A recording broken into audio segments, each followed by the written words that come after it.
Hai guys, selamat merayakan Hari Raya Idul Fitri 1443 Hijriah ya. Di hari yang fitri ini kami persembahkan film horor spesial berjudul Pocong Kamar Sebelah 2009. Namun sebelum lanjut, siapkan kue nastar untuk menemani kita di sepanjang video ini. Terima kasih terkhusus untuk Mas Budi yang telah berdonasi untuk perkembangan channel ini melalui link Saweria di kolom deskripsi. Jangan lupa juga ditekan dulu like, comment, subscribe, serta share video ini sebanyak-banyaknya ya. Oke. Scene diawali Felisa yang turun dari taksi menuju kos barunya. Ia disambut ibu kos bernama Ratmi.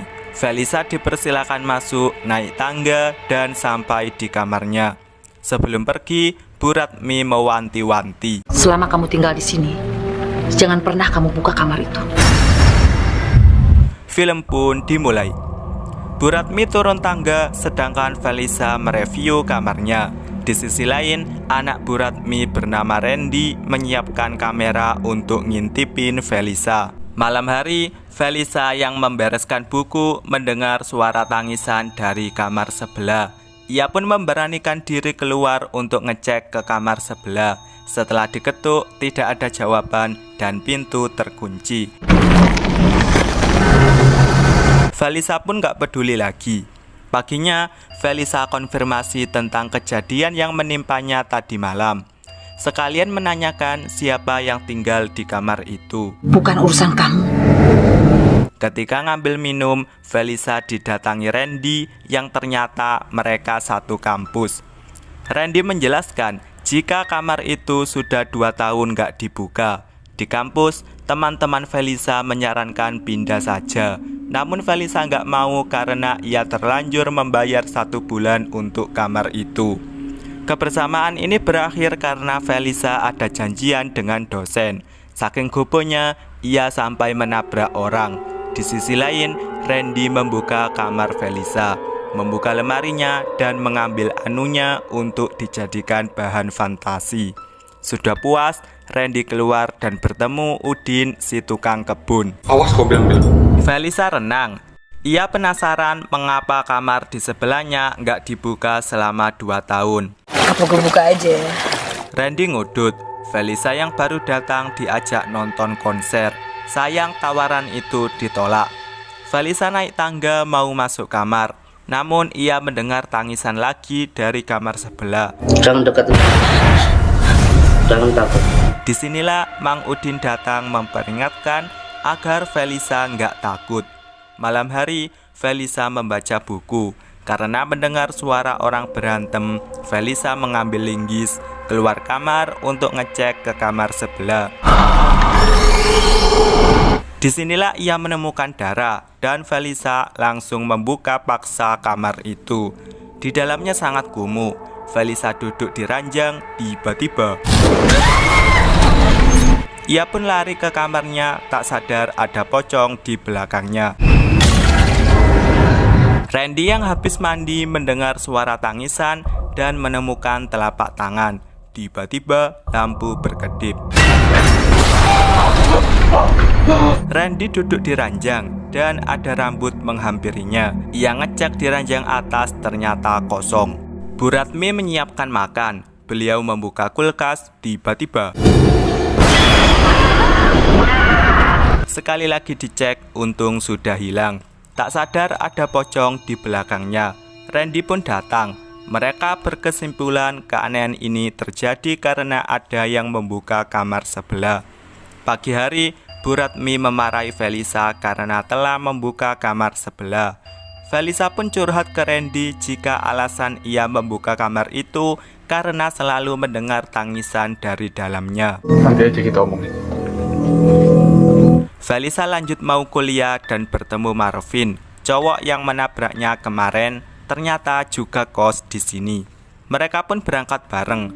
Randy yang mau berangkat kuliah melihat pocong dari jendela. Paranormal bernama Mbak Jimat didatangkan Bu Ratmi dan Udin untuk mengusir setan di kamar sebelah. Arwah itu telah gentayang. Dia sedang mencari korban. Felisa menceritakan pengalamannya ke teman-temannya. Tentu saja mereka nggak percaya. Felisa ke kamar mandi karena melihat pocong yang ngecek namun gak ada siapa-siapa. Felisa kembali ke kamar mandi untuk bebersih. Tiba-tiba darah menetes dari langit-langit. Randy baru pulang ngampus. Ia mengambil kunci kamar Felisa yang gandol. Malam hari, Felisa baru pulang dan diperhatiin Randy. Ia ke kamar, tentu saja nggak ada kuncinya. Disinilah Randy datang menawarkan tidur di kamarnya. Kali ini Felisa nggak menolak. Setelah memberikan baju ganti, Randy keluar. Ia ngodot sambil menikmati suasana, kemudian masuk lagi. Karena Felisa udah tidur, Randy mengambil kameranya dan digunakan untuk paparazzi. Ia menaruh kameranya untuk penelusuran lebih lanjut. Namun, untung hanya mimpi. Bu Ratmi mau makan, tiba-tiba piringnya bergerak sendiri. Nggak lama pocong hilang. Bu Ratmi duduk lagi, namun si pocong ada di belakangnya. Paginya, Marvin mengetahui Felisa dimarahi Bu Ratmi. Kamu sih? Mereka pun berangkat bareng. Udin sedang bersih-bersih. Ia melihat pocong di ember. Setelah dicek, ternyata udah hilang. Udin membuka satu persatu kamar mandi, namun Marvin dan Felisa renang bareng. Marvin pun meyakinkan Felisa jika pocong itu nggak ada. Keyakinan ini berdasarkan pengalamannya yang aman-aman saja selama 2 tahun tinggal di kosan itu. Memang sih kos-kosannya agak-agak serem, tapi sumpah semuanya aman-aman aja. Malam hari, Marvin nugas. Tak sengaja pulpennya jatuh. Felisa yang sibuk ngetik mendengar ketukan pintu. Ia pun berniat membuka pintu itu, namun Felisa memakai bajunya kemudian keluar kamar. Mang Udin pun muncul dan membisikkan sesuatu. Mang Udin ke kamarnya kemudian lanjut rebahan. Ia bangun lagi untuk ngecek kolong dan ngaca. Selimut dibuka, beruntung pocong dah hilang. Namun Mang Udin pun meninggal. Randy yang ada di kamar beraksi dengan kameranya ngintipin Felisa. Ternyata Felisa tidur ditemani pocong. Randy berbalik, namun pocong itu datang. Randy pun turun tangga untuk menyelamatkan diri. Paginya mayat Udin dievakuasi. Felisa pun semakin panik karena hal ini. Marvin yang ada di kamarnya mencoba menenangkan Felisa. Aku gak mau jadi korban berikutnya. Aku akan selalu ada di samping kamu, apapun yang terjadi. Kesedihan juga dirasakan Bu Ratmi. Scene flashback ketika Bu Ratmi mau menguburkan mayat seorang ciwi. Beliau berbalik tiba-tiba. Marvin ngopi sambil baca koran.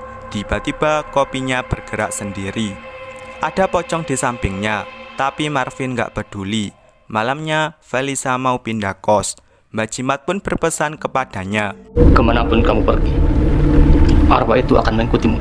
Solusinya, Felisa harus tetap stay sampai arwah itu dikembalikan ke asalnya. Caranya, Felisa harus melepas tali pocong seorang ciwi yang dikuburkan di belakang kamar sebelah. Ritual ini harus dilakukan pada Di malam Jumat Kliwon, tepat ketika bulan purnama. Marvin buru-buru masuk kamar. Ia duduk di ranjang yang ada pocongnya. Sementara Felisa udah tidur. Ia terbangun oleh seekor pocong. Felisa pun kabur ke kamar Marvin. Ia dipersilakan duduk. Untuk memastikan semuanya baik-baik saja, Marvin mengajak ke kamar Felisa. Benar saja, nggak ada pocong di kamarnya. Biar makin tenang, Felisa duduk di ranjang dan dipijitin Marvin. Bu Ratmi tidur. Beliau nggak sadar jika ada pocong menemaninya. Sekali lagi, Randy beraksi. Ia melihat Marvin dan Felisa yang beradu. Randy menyambungkan kameranya ke komputer guna memenuhi fantasinya. Tiba-tiba, setelah puas, Randy rebahan. Namun ia didatangi pocong. Bu Ratmi yang ketakutan turun tangga dan akhirnya terjatuh. Di sisi lain, Marvin menyewa jasa servis. Namun ketika menggunakannya, tiba-tiba di kamarnya, Randy sedih karena Bu Ratmi masuk rumah sakit. Ia pun meminta pertanggungjawaban kepada Felisa. Gue minta nanti malam lo ambil tali pocong. Sekali lagi, Marvin mencoba menenangkan. Namun Felisa meminta waktu sendirian. Marvin pun masuk kamar untuk rebahan. Tentu saja ada pocong di sampingnya. Dikira udah pergi, ia salah. Bu Ratmi dirawat di rumah sakit. Suster yang merawatnya pun sampai dikira pocong. Tiba-tiba sesuatu merambat di balik selimut. Itu adalah seekor pocong. Marvin bermimpi tentang seorang ciwi yang dimatoikan. Randy dalam perjalanan. Tiba-tiba mobilnya mogok. Ia membuka mesin depan, namun merasa aman, Randy menutupnya. Karena ada pocong, mobil nyala sendiri sehingga terjadilah tumbukan. Marvin ke kamar Felisa dan mengajak mengambil tali pocong. Felisa turun duluan sedangkan Randy berduel dengan si pocong. Felisa langsung menggali kuburan yang dimaksud dan menemukan tengkorak. Ia mencabutnya keluar. Scene flashback seorang ciwi bernama Ratna baru pindahan dan dimodusin Marvin. Beberapa waktu kemudian, Marvin masuk kamar Ratna dan langsung mengajaknya beradu secara paksa. Karena melawan, Marvin pun emosi hingga mematoikan ciwi itu. Ia pun membuat alibi seakan-akan si ciwi matoi karena ulahnya sendiri. Bu Ratmi, Randy, dan Udin pun mengevakuasi mayatnya dengan menguburkan di belakang kamar sebelah.